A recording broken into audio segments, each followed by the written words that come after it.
Here we go.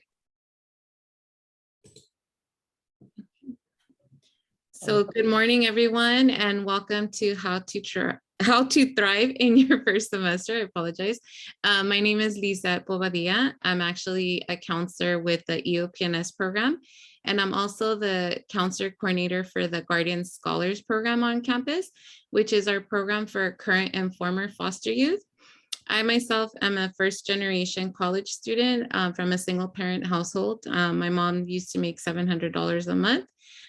So I definitely can relate to some of the students in here that may be, first generation in their family from low income families. But navigating college is definitely scary. I know that I myself hesitated to ask for help. And a lot of times I had that mentality of I'll figure it out myself. And I just want to let you know, if you only have one takeaway from our presentation today, is to know that there is support on campus in our various departments. And we look forward to helping you, and hopefully you get a lot of strategies today from our presentation. And I'll turn it over to my co-presenter, Javier. Hi, everybody. My name is Javier Valdez. I'm one of the EOPS counselors at Irvine Valley College. I've been at Irvine Valley College now going on my 5th year. Prior to Irvine Valley College, I was a counselor at a high school for 10 years. So I've been in education now for 15 years. And so I work for EOPS, which, I work very closely with Lisette. And so we work with students that are experiencing a financial or educational disadvantage. And so if you are sitting here today and at the end of our presentation, you feel that you fit that, description or may meet our requirements, please let us know. But we will be talking to everybody here today, every student that's here present, on how to thrive in your first semester. So, as Lisette shared personally, for me, very similar background, first generation college student, first in the family to go to college, earn a bachelor's and a master's. So very new territory for me. There was some ups and downs and also some successes, but I attribute those success stories in my journey to adults that were caring and passionate about education and helping students throughout my educational journey. So I hope that today your takeaways are, strategies to have you thrive in your first semester that will be beneficial to you and personalized to you. So I hope you enjoy the presentation, and I will let Lisette begin the presentation. And I hope that you all, as we are, moving through the presentation, just some ground rules. Make sure your mic is muted. You don't have to have your camera on. That's optional. If you do, great. We would like to see your faces as always. But if there is a question, make sure that you type that in the chat, and I will be monitoring the chat in the first half of the presentation. I'll go ahead and then, pause Lisette and ask the question. Maybe that's a question that every student here may have or not. So again, any question that you have, go ahead and just type it in the chat. I'll be monitoring that. And then for the second half, Lisette will be monitoring the chat, and the procedures will be the same. So welcome. I hope you enjoy our presentation. So thank you, Javier. And I just wanted to point out that we, instead of titling our presentation, How to Survive in Your First Semester, we don't want you just surviving. We want you to actually thrive in your first semester. So what does that look like? So personally, right, we want to make sure that we talk about success, right? What does it mean to you to be successful? So success has different meanings to different people. What would you call success? So I actually am going to open it up. So if you want to unmute yourself, I can take one or two of you. What does success mean to you?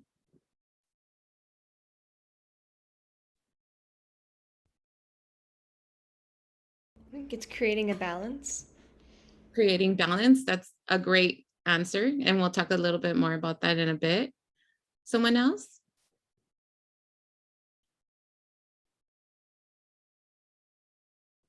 we're all shy this morning. Well, I know for myself, right? A lot of times we think about success as like money, like having the newest car, the newest phone, right? Maybe the newest iPhone. We think about material things sometimes, or usually we think of success like more of that financial part. But then, we have other people that, may think of success differently. Like we have this little guy here, and for him, instead, success is really cool water slides, right? So I think that's something that, my daughter might say that to be successful, like riding the coolest water slide or something like that. I know for myself, when I was first starting college, I know that that was what I thought of success, is to be financially secure, right? I didn't think about success in other aspects. So success, the definition of success has, definitely transitioned for me, and it's evolved. I think when you start college, you start thinking about success in a different way. And one great definition of success is staying the course to your desired outcomes and experiences, creating wisdom, happiness. How you feel definitely is, a way to kind of monitor your success, and unconditional self-worth along the way. Again, your definition of success is, unique to you, but I do feel like as you start college and as you start taking more courses and as you set goals for yourself, you're going to view success in a little bit of a different perspective. What about college success, right? This guy's living life. He's living large. He has his breakfast griddle in class at the A&M lectures, right? You would think he's winning, right? Because he's in class and he has his breakfast. Hopefully he has enough for the whole class. But what does college success mean to you? Like, I asked when we were just chatting, I asked you guys if you were a little nervous, excited. What do you think college success means to you? Or does it mean to you? And I'm just gonna maybe start calling on people. Dominic?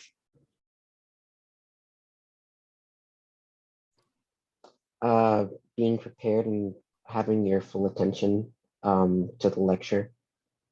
Nice, that's a good answer. How about Farhan?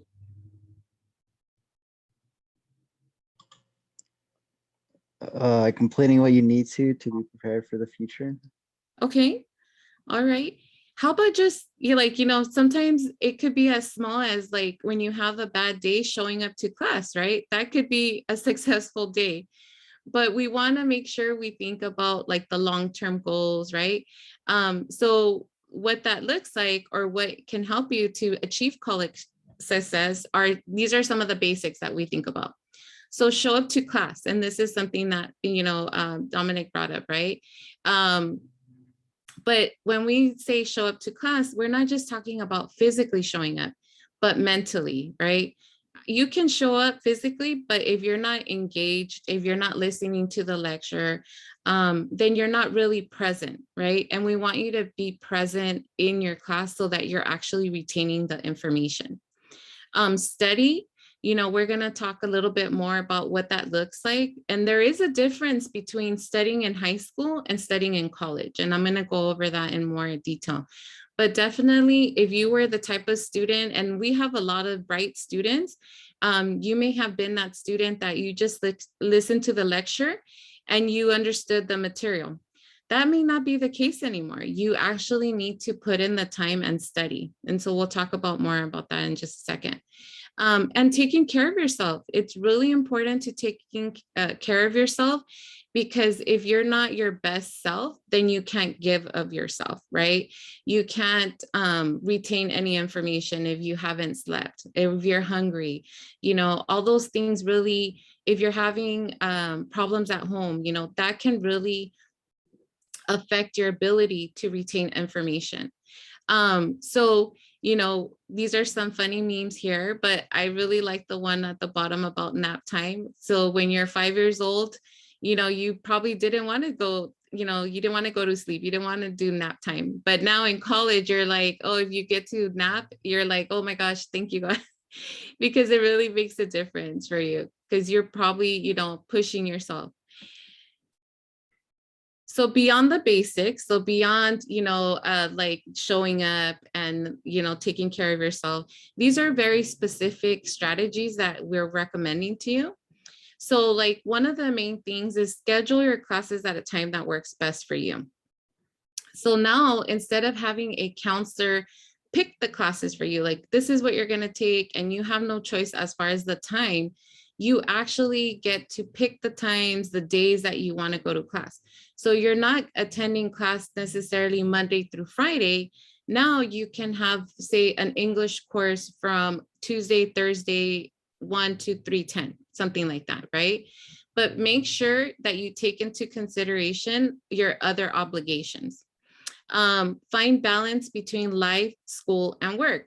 Some of you may already be working and some of you are thinking about working now that you're not in school, in high school, or your family is really pushing you to like financially help the family. So now you're gonna have to balance like becoming quote unquote an adult, right? And school and work. So we want to make sure that you find balance between those different roles. Impress your instructors, and Javier is going to talk more about these last bullets. Submit assignments on time. Set goals and priorities. I think this is really important, especially if you're a person that sometimes struggles with motivation. Setting goals and priorities can definitely help you with your motivation. I know for myself, I had a complete mind, I had to change my perspective. And when I started setting goals for myself, I was more motivated and I actually checked things off that I wanted to do. Instead of me saying, oh, I want to do this, but I didn't actually have a plan. I didn't break it down into small, tangible goals. Then it was always a dream. It was never a reality. Take personal responsibility. Be prepared for stress and things to go wrong. Life happens to all of us, right? One thing I think you definitely as a student is remember that life doesn't stop for none of us. So be flexible, but also make sure you communicate these things with your professors and with your counselors. We are not mind readers. We're here to assist you, but if you don't tell us that something's going on, we can't help you. So definitely make sure to communicate with us, okay? And quantity does not equal quality. And so Javier will also explain a little bit more about that in just a second. So planning schedule. So what should you think about when you're building your class schedule? So what are some of the things that you thought about planning your schedule for fall? Or what do you think some of the things you should be thinking about moving forward? Kira? I think it's making time for study breaks, so you know that if you have a afternoon class, you can have that morning to study, and then the later afternoon is also studying, I think. Perfect. Yes, definitely. Carter, do you have something to add? When building your schedule, probably know what other obligations you have, right? Definitely, 100%. I think that's the most important thing is understanding, like your different roles and your obligations that you have and making sure your schedule works for you, right? Don't let your schedule work you work your schedule, right? Another thing is you should like start paying attention to when your prime time is. I call it prime time. So like, when are you most alert? When do you think you would retain information best? I know for myself, like around 2 o'clock, that's like my prime time. That's when I get really going. I'm the most like, I guess, energetic, you could say.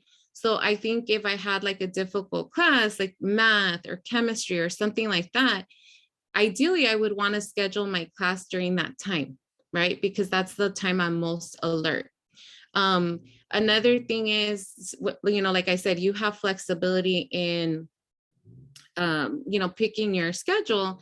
And a lot of times students will want to do like just 2 days, now they like kind of schedule back to back. but you have to keep in consideration like your midterms and your finals, they may fall the same day. So it doesn't give you any buffer, like there's no time to study in between, right? So those are things to consider. But definitely, Carter, you hit the nail on the head, is like to kind of think about your other responsibilities when planning out your schedule. So we talked about some of these, like, I know Javier and myself are definitely morning people, but are you a morning person? If not, maybe that 8 a.m. class is not the best thing for you, right? How much additional stress does this schedule cause?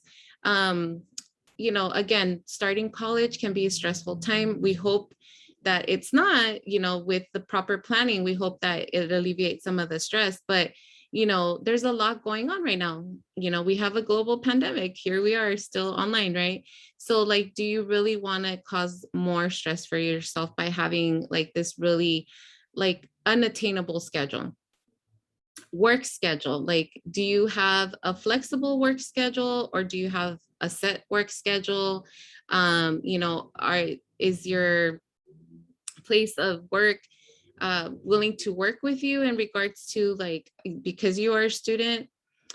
Personal time, again, making yourself a priority and making sure you have time to take care of yourself. Personal time can mean a number of things. Like if you like to go to the gym, like have your time that you schedule for the gym. If you are part of like a basketball team or something like that, or as simple as going to get, like for the ladies, getting your nails done, or having half an hour in the morning just to kind of get going. Or if you like to read, like anything that kind of recharges your battery, or like spending time with friends or family, that's considered part of your personal time. How does it interfere with your other commitments? So if your family expects you, like, okay, now you're not in high school, now you have to help me out with your siblings, I need you to pick them up at 2 p.m. What does that look like?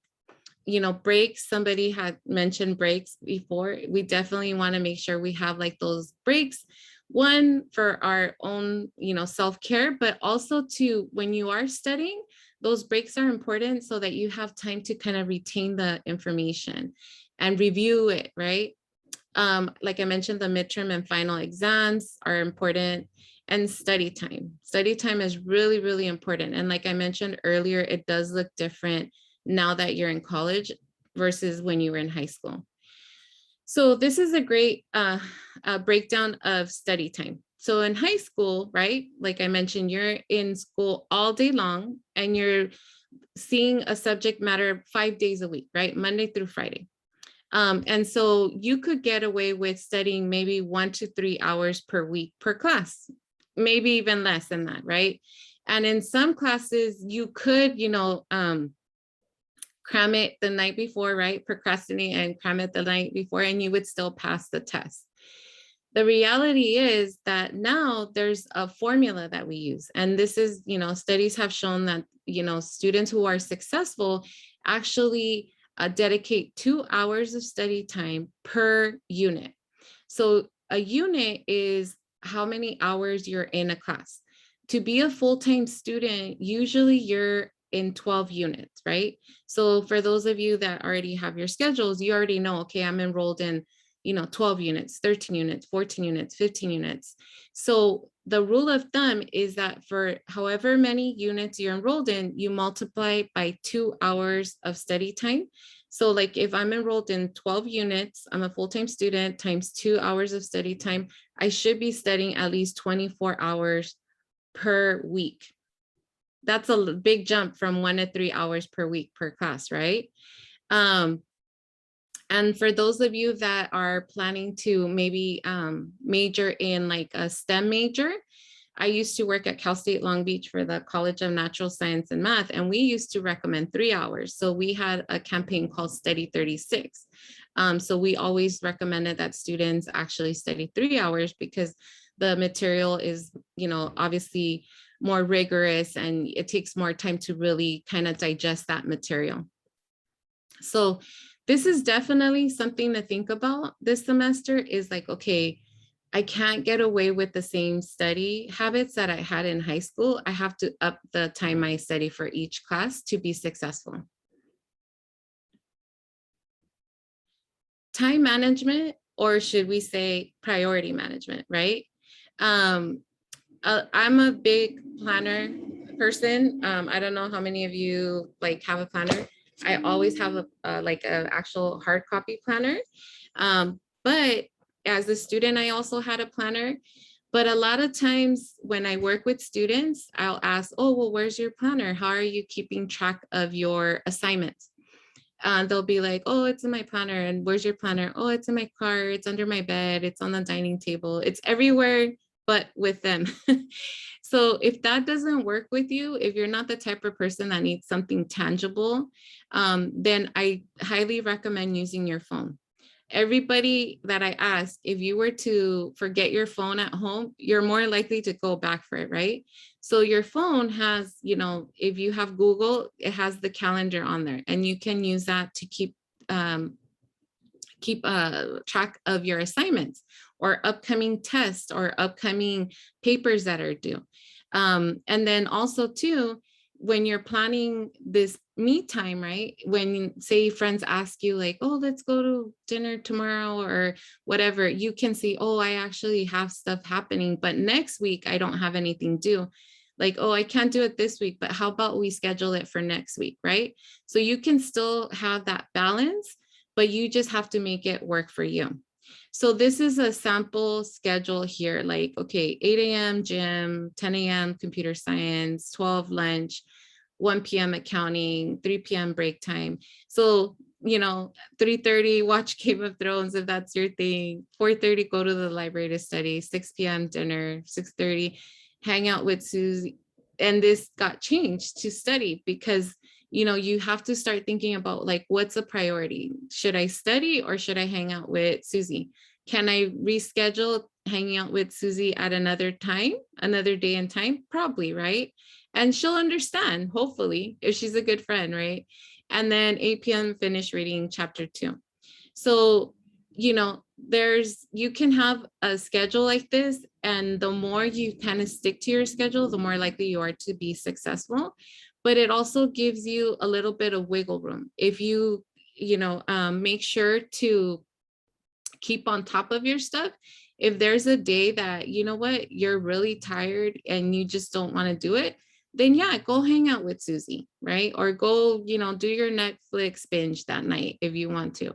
But definitely it's recommended that you have a kind of a schedule that you abide by, and that's going to keep you on track.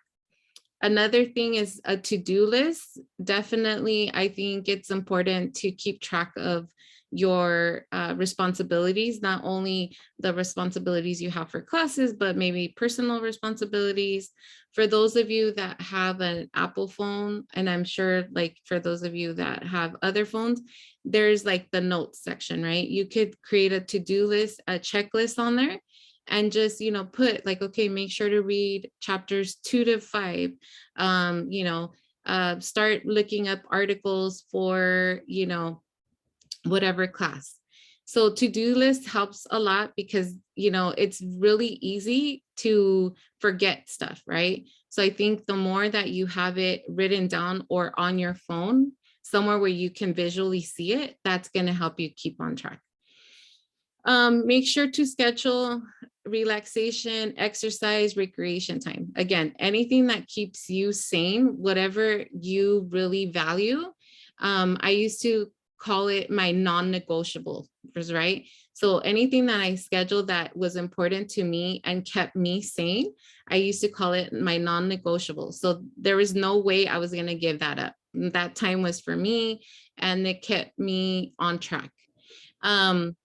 Allow time to review before class. We definitely think it's important that you, even if you just skim stuff, at least that way you go into class knowing, okay, the class discussion is going to cover XYZ, right? So you don't go in there blindsided and then feeling like you have to write every single thing or type up notes for every single thing that the professor is saying, because you didn't take the time to review to see what is like the main ideas or the key points that you need to take away from that lecture that day. And then do not overcommit. I know it's really hard for a lot of us to say no, but you definitely, moving forward, I think it's important to kind of think about your responsibilities and how much time that takes. You know, again, many of our students are high achieving students, and they've always done a lot. You know, they were in this club and that club, and, you know, they were in ASB and they had so many classes, and they were in AP.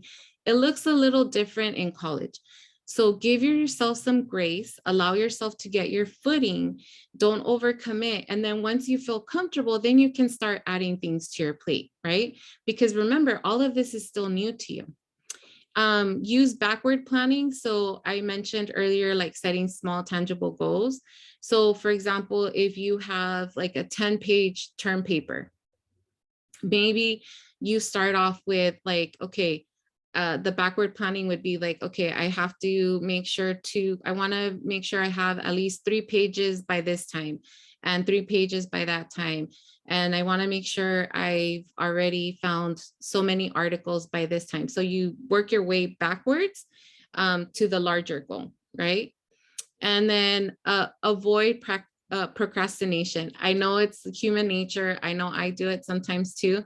But the more that you kind of implement these like tips and tricks, the more it like avoids some of the stress, right? And again, we don't want you to have stress, because as it is, there's so much going on in the world right now. A lot of our students are already, you know, having anxiety and depression and feelings of being overwhelmed. Like anything you can do, there's only so many things that you can control. So what you can control, try to like work on that so that you don't have those feelings of being overwhelmed and stuff, right? And again, I understand it's human nature. We all do it at one point in our lives, but try to avoid it as best you can. So balancing life, this is just like, you know, we call it a word map. And so these are some of the things that may be important to you, and the different things that are in our lives, right? So one of the main things is that we want you to have wellness, like overall wellness. And what does that look like, right? So there's emotional wellness, there's physical wellness, there's mental wellness, which is, like I mentioned, really important these days, always, but more so right now with everything that's going on. And so what is wellness, right? So good physical, mental, emotional health. So Javier was sharing something earlier. He was very in tune with his physical health, and he noticed that he was off like recently. So like, I want you to kind of pay attention to that. Like when you don't feel you're 100%, there might be something going on, right? So when you start feeling like that, make sure you talk to someone, come and talk to a counselor. We have excellent therapists at IVC. I'm going to be honest with you. I've worked at other campuses and I wasn't very keen on, you know, referring students to our therapists, but our therapists at IVC are excellent, and students always walk away feeling much better after they talk to one of our therapists. We also have you know, they offer like family packed everything in our health center. We have like a full array of services in our health center. So if it's the physical health, we definitely also have the support for you on campus. And then, you know, try to create a lifestyle for yourself that promotes balance through healthful practices and attitudes. So, you know, do you take walks to kind of help with the stress? Do you journal?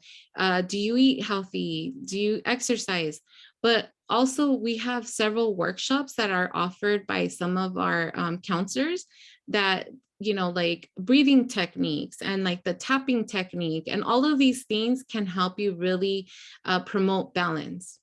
And then philosophy of health as the realization of full potential instead of just avoiding of illness.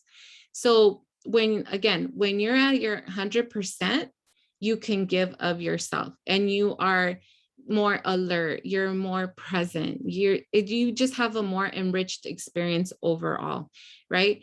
And when you're stressed out, you start getting sick. There was when I worked at Cal State Long Beach, I could tell already when midterms were starting, because I would start meeting with students and they would come in and they had sniffles. And it was the same with finals. I already knew, okay, they're stressed out because of midterms or finals, because a lot of students would start getting sick around that time. And it's because they were pushing themselves too much in one area of their lives. So definitely try to find that balance. And it's more about realizing your full potential than, oh, I'm trying to avoid to get sick, right? So when you start thinking differently, it becomes more of like an enjoyment versus like, oh, I can't right now. And it's like, something is just another to-do list. I don't want you to think of it like that. It's really just being your full, meeting your full potential. So I do see there's some things in the chat. Okay, so there was a question in regards to registering for classes. So if you haven't received a response through email, Paola, definitely call the office and they can schedule you an appointment. And it doesn't necessarily have to be a long appointment. It could be a drop-in and you can just get clarification on your schedule. Is there any additional questions right now? This is more like the half point. And there's no dumb questions ever. And because remember, this is all new to all of you. So you may have a question that relates to somebody else as well. Can I ask a question about like books, like for the Yeah. class? Okay. So I've been getting emails about like people saying, "I'll buy your books early," but then some of my classes haven't listed the required things to bring to class, and so there was this email I got from the bookstore saying, "Oh, get your books before they run out," and there's long lines. But what are you supposed to do if your teacher hasn't like listed their things yet? Right. That's a great question, Kira. And unfortunately, this happens every semester, but I feel like more so for fall. Get the books you can, right? And what happens is sometimes the publisher has a new edition, and sometimes that takes a little bit longer to secure. And so that's why the bookstore may not have it. I don't know if you've been checking the website. You can also order them online. And that way, if you order them online, you get status checks on them. Okay, like this book hasn't, been sent or whatever. But especially in the fall, because it's the beginning of the new academic year, that's probably going to happen with at least one or two of your classes. And, especially because we're not fully on campus, sometimes things take a little bit longer, but just keep checking. And then, like I said, make sure you kind of check the website frequently, and then you'll see if the professor even needs it. And even the first day, the professor might say, "Oh, I'm not going to use a textbook after all." So just, keep checking, but good question. And then kind of the same thing, Mario, in regards to your question about being back ordered or shipping delays online. What you can do is call the bookstore and then just find out if they have an idea of when it will be received. But just inform your professor too, because sometimes the professor may not know that it's back ordered. And so that way they can kind of adjust their syllabus or like the things that they're going to cover. They may push things like a week in order for students to receive their textbooks. Any other questions? Okay, so I'm going to go ahead and hand it over to Javier. All right, so go ahead and click on that. So as Lizette mentioned earlier in her presentation, you really want to impress your instructors, and we talked about the strategies to thrive during your first semester outside of the classroom. Now think about this half of the presentation focusing on what you can control within the classroom and also within yourselves. And so one of those is impress your instructors, be an active participant.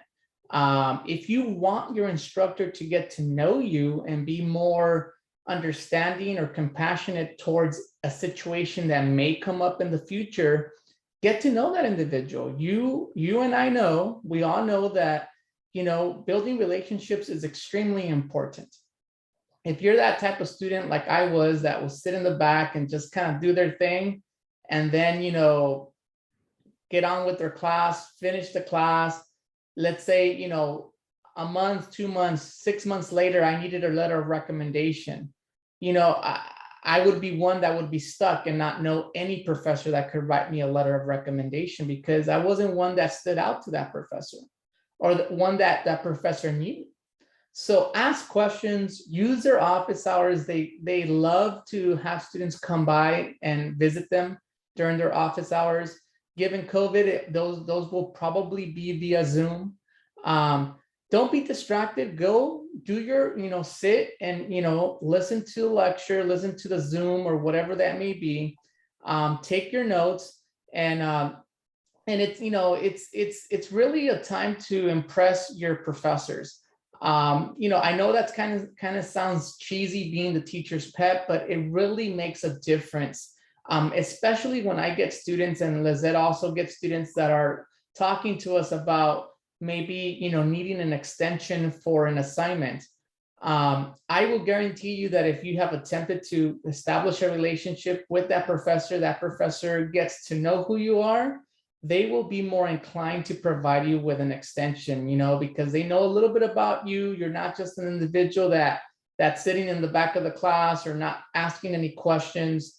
You're an individual that is serious about their education, a student that's active, participating, and the professor, for the most part, should be more inclined to give you that extension if there's, anything that would occur. For example, you came down with COVID, there was a death in the family. They're more understanding and compassionate towards those situations. And it's a simple thing about building those relationships. So that's the one that I would really focus on here. If you want to move to the next slide, Lizette.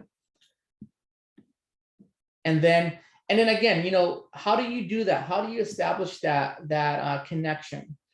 Submit your assignments on time. Use the syllabi. Plan ahead. Lizette was talking about planning ahead, prioritizing your time. I'm going to go a little bit into detail about priorities, but not only that, how you need to know your goals to know your priorities.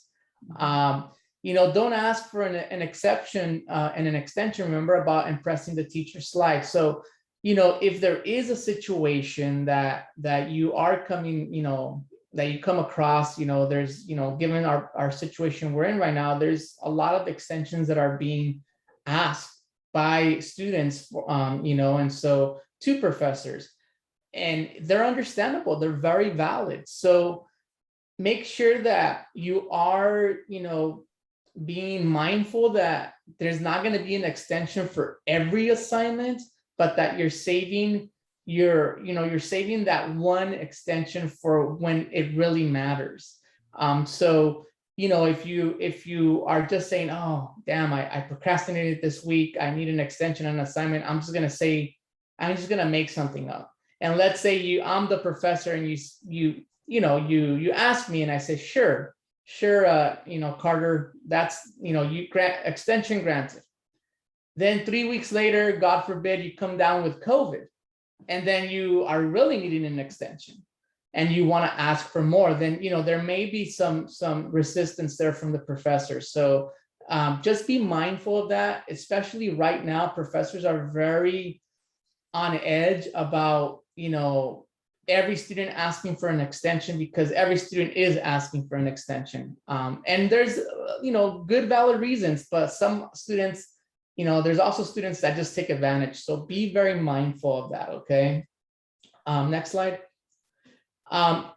This goes with again, within something you have control in the classroom. Quantity does not equal quality. So just showing up to class, doing your work, it's and submitting a 30-page essay when the minimum was only 15 pages, it doesn't mean that you're going to be successful. You want to make sure that you are providing quality assignments and submitting those as well. So on time. So that means that you're critically thinking about each assignment, you're taking copious notes, and everybody has a different style of taking notes. Some students like to write everything down, and that works for them. Other students like to record the lecture or the Zoom. That's also another option. Students like to record what the professor is saying via their phone, so they just record the audio and then go back and listen to it. So, you really want to not just, sit there and listen to the lecture and just get all this, all these, concepts in, but also you want to then start looking and understanding the concepts. And that's the quality, right? Putting in the quality time to understand what you just learned.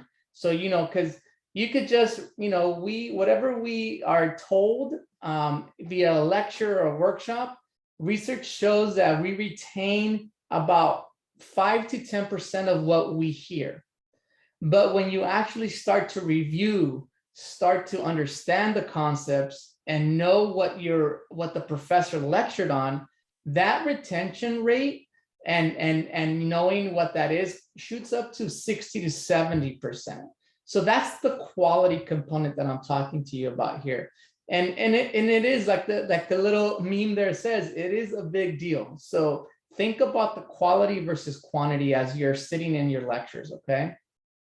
Go ahead and next slide.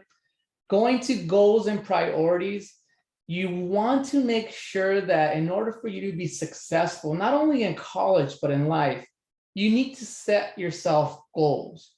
And these need to be tangible goals. You could have, short-term and long-term goals. That's fine. But each of these goals, you want to make sure that they're specific in nature, so they're clear. And you should set yourself goals for each of your classes.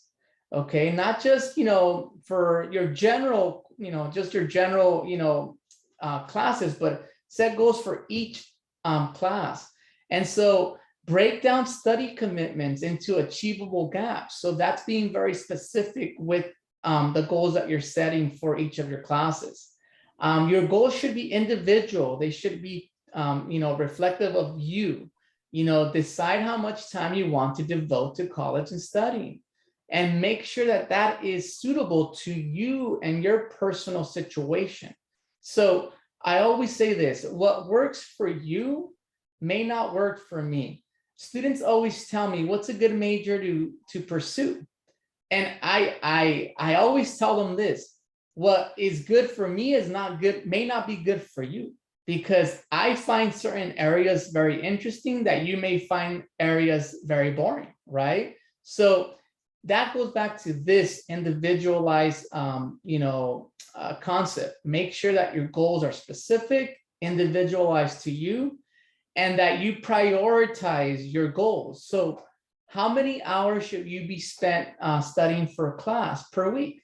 So again, if you're taking a class and after the first week, you are gonna know Professor Valdez is one of the most challenging professors on campus at Irvine Valley College. I'm going to have to spend a little bit more time with his course versus, Professor Bobadilla. She's a little bit more flexible. So that's when you start to, realize and prioritize what courses are the most important to you, and which ones are the ones that you're going to have to spend a little bit more time and maybe spend less time on others, so that way you make it work and you're getting the grades that you want to for your courses. So that's the game that you're going to have to really manage and play during the first couple of weeks, which is why it's extremely crucial that you all are ready to learn next week on Monday. I know that there was some questions about books and not having those. I guarantee you that if you're having that issue, other students in that class are having that issue as well, and the professor is aware of that and will probably be flexible and mindful of that. But you have done your due diligence. As a student, you're trying to be proactive. You want to make sure that day one you're set, ready to learn, and prepared. So from goals and priorities, make sure that you understand those. And, if you know your goals, you're able to prioritize. So that's the big thing. Make sure you're doing all that. And the meme there is that kid is drowning, better take a picture, right? So what are your priorities? Taking a picture or saving the kid, right? So knowing your goals and knowing your priorities, those go hand in hand, okay? Now, personal responsibility. Before I go into this, Lizette, what is our time for this? Is it at 11? It's over? Yeah, so we have 8 minutes. 8 minutes. Okay, I'll speed it up. So personal responsibility. I'll be very honest with you, and you could go on to the next slide, Lizette. It's just that, taking responsibility, for your own actions instead of blaming others. It's pretty much what I can tell you that. And, the essence is, taking responsibility, being the creator versus the victim, discover that self-motivation, the self-management, the self-discipline. Don't blame others for your own actions. And that's huge. And we are very hard on that in EOPS, but not only in our program, but throughout the college. Don't blame others. Take a time to reflect and look at what things you could have done better to address whatever situation came about, okay? Next slide. And this goes hand in hand with that self-talk. You have that inner critic, everything's my fault. And then you have that inner defender, like, on this side saying, well, no, it's not. Everything's their fault. They're the ones that messed up. They're the ones, the professor didn't have the book ready, blah, blah, blah, blah, blah. And then you have the inner guide that says, well, am I on course or off course? And it tries to kind of, mitigate the situation. Just make sure that there are those internal voices that are gonna be there. I get those all the time. I'm always, I'm very critical about myself, but I also, have that inner guide to guide my decision making. So make sure that you are aware of that. Don't, strike a nice balance. Not everything is your fault, but not everything is other people's fault. You want to make sure that you're well grounded in that inner voice. And so just wanted to touch upon that. And then, stress management, it's going to happen. You are going to be stressed. Take care of yourselves. We have tons of wellness workshops throughout the semester. We do a great job in counseling on providing stress busters workshops, yoga, meditation, guided imagery. If you're ever feeling stressed, please seek out these resources. Don't make it a bigger, don't dig yourself in a bigger hole than what it is. Get yourself some help and be prepared, because I'll be honest with you, this online environment is stressful. Stressful for all of us, even stressful for me and Lizette. We've had to transition. We've had to vent to each other as a group. We've had to do wellness activities as a counseling division because we need them. We're all human beings. We're all like you. So please take care of yourselves. And then dealing with stress, I talked a little bit about this. Make sure that you're, exercising, you're breathing. If you are feeling stressful, figure out things that work for you, whether it's yoga, working out, doing your favorite hobby. Recognize the power of positive thinking. I used to do this all the time. I used to psych myself out, but then I would say, I got this. Going into a final exam, I would always get anxious, but I would always self-talk myself out of my, my inner voices that, oh, well, you're going to fail, you're going to do this. And I would always keep it very positive. So, keep that in mind. Allow yourself to enjoy life. We are social animals. We love to interact with our friends, our families, our significant others. Take the time to do so. That is perfectly fine. If you need to step away from your studies, go grab a bite, go to lunch, go to dinner, watch a movie, do those things in a very safe and healthy manner, obviously. And so, that's just something to be aware of. So if you want to go on to the next slide. And then final thoughts is, I know that it's, we talked about stress and goals and priorities and thriving. Enjoy college. it's an exciting time. It's a very good, nervous, anxious times for all of you. I know coming out of high school, it's crazy. I remember being in your situation long ago, and just being in an orientation and just feeling like, oh crap, this is college. This is my first taste of independence, right? Lots of decisions to make. No more, your counselors picks your classes and your teacher, and you go from period to period like a student does in high school, and there's a bell and you got to rush to class. No bells, no lunch. You are on your own. Make it happen, make it exciting, and have a successful first semester. Okay. And that's it from me. This is our contact information. If you want to get a hold of general counseling, that's the information there. You can take a picture of this if you like. And also that's EOPS. If you feel like you qualify for EOPS, that's our contact information there. A quick email will get you all of the information you need to see if you're eligible. And financial aid, if you need to get a hold of financial aid, that is their email there. You could call or email them as well. Okay. All right, I think I did it. It is 10:58, so 2 minutes to spare. So if we have any questions, let us know. Unmute yourself or type them in the chat, and we'll answer any questions you have. Thank you. And then this is the Laser Day workshop link. I'm also going to put it in the chat for you if you are unsure where to go next. And thank you for joining us. I know we gave you a lot of information, and I know Javier and myself would have rather, have like a roundtable discussion with you and kind of answer some of your questions in that way. But we hope that you got some good information from the workshop. And, we're excited to see you on campus or online, whichever it is, and wish you all the best as you start with us at IVC. So let me go ahead and stop sharing, and I'll also put the link in the chat. And then I will also be sharing the presentation, so if you want to refer back to it.